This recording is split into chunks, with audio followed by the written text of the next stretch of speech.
Hi guys! Noong nakaraang buwan, nakipagbinyag kami. Narito ang aking kwento.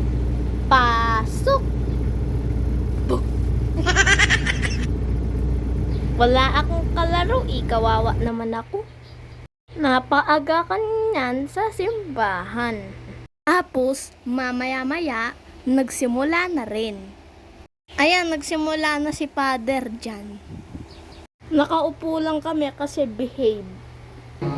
Pero dala ko yung candle. Ito.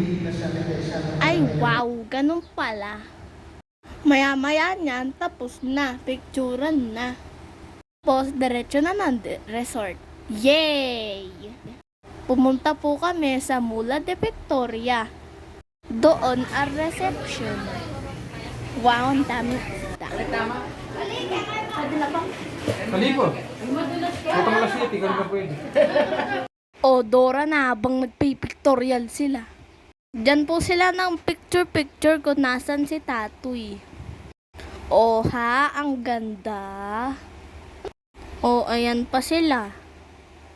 O yan, picture ng picture. Picture-picture habang busy ako.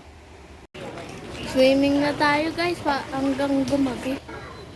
Ayun, ang dilim na nga. Ang bilis. Pero ako, nasa swimming pool.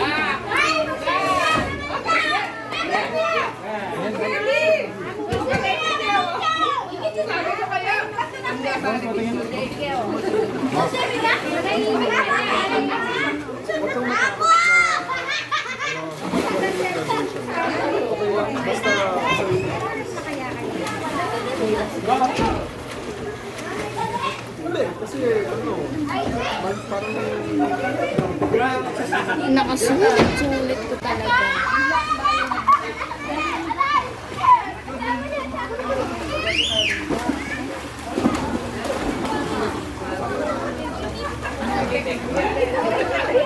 Later. O ayun, may nanalo na.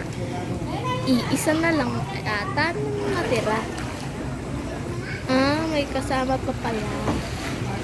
Kasi sulit na sulit eh. Ang saya, masarap mag-swimming.